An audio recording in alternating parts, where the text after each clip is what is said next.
திடீர்னு என்னன்னா வந்துட்டு அனுராதாக்கெல்லாம் வந்துட்டாங்க கீழே. இல்லடா கிளாசிக்கல்டா. அனுராதா கிளாசிக்கல் அடிக்கடி நான் கெத்தக் பண்ணிருக்கேன். Classical correct. லாஸ்ட்ல அனுராதாக டிஸ்கோ சாந்தி எல்லாமே வந்துட்டாங்க. நம்ம உடம்புக்குள்ள நீ எப்படி இருந்தியோ அந்த மாதிரி அவங்க உடம்புக்குள்ளேயே அவங்க இருக்காங்க. அவ்வளவுதான். இப்ப கலா மாஸ்டர், இப்ப நீங்க சொல்லி ஆகணும், 2 பேர்ல யார் பெஸ்டா பண்ணது உங்கள மாதிரி? ஆல்மோஸ்ட் 2 பேரும் super.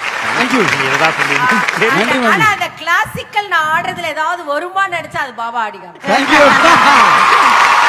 Super master, super. Baba master, so நீங்க தான் ஆரம்பத்திலே சொன்னீங்க சாண்டி பத்தி உங்களுக்கு ரொம்ப பிடிக்கும் அப்படின்லாம் சொன்னீங்க.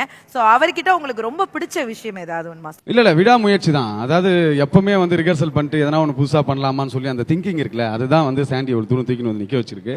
அதாவது இப்போ வந்து வர மாஸ்டர்ஸ்ல முன்னிலையில இருக்கிற இடத்துல கண்டிப்பா சாண்டி இருக்காதுல. அது ரொம்ப பெருந்தன்மையா இருக்கு, ரொம்ப சந்தோஷமாவும் இருக்கு. இப்படி இருந்தா தானே எங்களுக்கு போட்டி போட கரெக்டா இருக்கும்.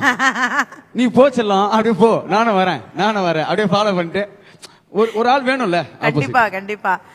சாண்டி மாஸ்டர், நீங்களும் சொன்னீங்க மாஸ்டரோட டான்ஸ்லாம் நிறைய பாப்பேன் அப்படின்னு. ஸோ மாஸ்டரை பத்தி நல்ல விஷயம் ஏதாவது ஒரு இடத்துல சொல்லணும்னு அது ரொம்ப கஷ்டம் நினைக்கிறேன். இல்லை, நான் வந்துட்டு கெத்து படத்தில் வந்துட்டு ஆடிந்தேன். மாஸ்டர் தான் வந்துட்டு கொரியா பண்ணியிருந்தார். அது நிறைய பேர் நான் தான் பண்ண நினச்சிட்டேன், நான் பண்ணல.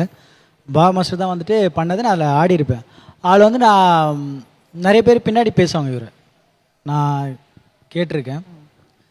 அப்போ வந்துட்டு இவர் சொல்லுவார், நிறைய பேர் பேசுறத பற்றி கவலைடா, ஒன்று தான் பண்ணோம், நம்ம வந்துட்டு நல்ல பேர் எடுக்கணும், இன்னொன்று அவார்டு, அதுதான் வந்துட்டு நம்ம காலத்துக்கும் வந்து நிற்கும், அது நிறைய வாங்கணும்டா, அதுதான் காலத்தில் நிற்கும்ன்ற ஒரு அட்வைஸ் இல்லை. அது மைண்டில் பயங்கரமாயிருச்சு. ஓகே, அப்போ நம்மளும் அந்த மாதிரி ஒரு அச்சீவ்மெண்ட் பண்ணோம். இது கலா மாஸ்டரும் அதே தான் சொல்லுவாங்க. அப்போது இவர் சொல்கிறது சிங்க்கு தான், செம்ம மேட்டர் இல்லை இதுன்ற மாதிரி. நம்ம பேர் பணம் சம்பாதிக்கிறது ஒன்றும் இல்லை, அந்த அவார்டு கோரியோகிராஃபர்ஸ்க்கே அது ஒரு பெருமை இருக்கும். அது பயங்கரமாக பேசுகிறேன் தானே.